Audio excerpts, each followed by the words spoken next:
Of you and Mr. Depp? That's correct. You're in Australia in this picture, aren't you? Yes, but that's much later once we returned.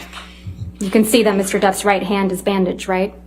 Yes, that's correct. That was after it had recovered significantly. That's not what it looked like during the incident we were just talking about.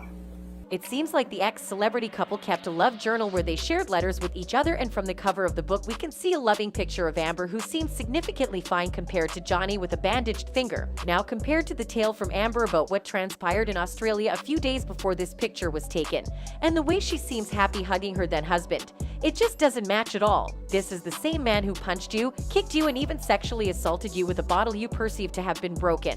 And here you are, smiling your hearts out while hugging him. How does that make any sense? You are supposed to be wary of him, angry at him, scared of him, terrified even. Also, with all the injuries Amber claims to have sustained, she should not be able to move about because of the cuts she received under her feet while being dragged over broken glass. She should either be bandaged up or be in a hospital somewhere, treating her vaginal wounds that had been inflicted on her with the said broken bottle. But here she is on a boat ride with a man she deems a monster, happily enjoying her trip. For Johnny's case, he had said that Amber severed his finger, and we can clearly see the bandage on his arm, proving his side of the story to be true. Love isn't about just the madness of passion, or instead picking the safety of peace. No, it's about having both. Falling madly in love with your friend. That is what has surprised me perhaps the most. That I have seen in you the true bones of friendship and respect. This was the first note she wrote 2 months after the Australian incident, all lovey-dovey and sweet. The note showed her passion with him, and although I have nothing against the note, I'm still surprised that she would write such a note to someone who frequently abused her.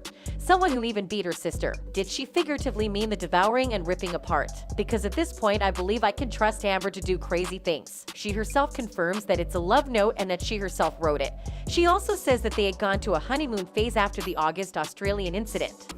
Like you, I can get wicked when I am hurt, when I feel provoked, shattered.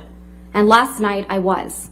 I felt abandoned about the Lily Rose thing, felt absolutely bewildered about your not coming home on my last night here, and was heartbroken and angry after many attempts in vain on my part to rectify the situation and make amends on the last night of what was otherwise a gorgeous trip with you.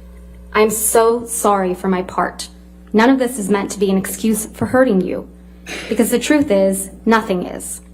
There is never a reason good enough to hurt you. You are the last thing in the whole world who deserves it.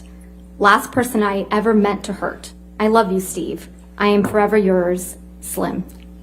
In this note, she confirms what we have all been thinking from the moment the case started. She was hurting him. She apologizes for hurting Johnny because he apparently missed being with her on their last night of their trip. She was angry about the Lily Rose incident, which, if you ask me, should not bother her at all because Lily Rose is Depp's daughter, and obviously Johnny would be more concerned for his daughter than his wife. If Johnny had missed an appointment with her because of his daughter, she is supposed to understand. She found Johnny and Lily already close, and she should not try to break the father-daughter relationship they have. It's okay if she was jealous of the love they shared, but it wasn't right for her to hurt Johnny because of it. She finishes her apology by claiming she never meant to hurt him and that he didn't deserve to be hurt. If she hurt Depp because he chose his daughter over her, what else has she done when he did something wrong? Cut his finger, threw glass bottles at him. If she apologized for hurting him, it seems like it's not the first time she's done it, because it's also not the first time she's told him that sometimes she gets so angry and lashes out. This love notebook just proved to us that Amber was telling lies about a lot of things. She had lied about the nature of events on what transpired in Australia, and she had also lied on who abused who. That's it from us today. See you in our other videos.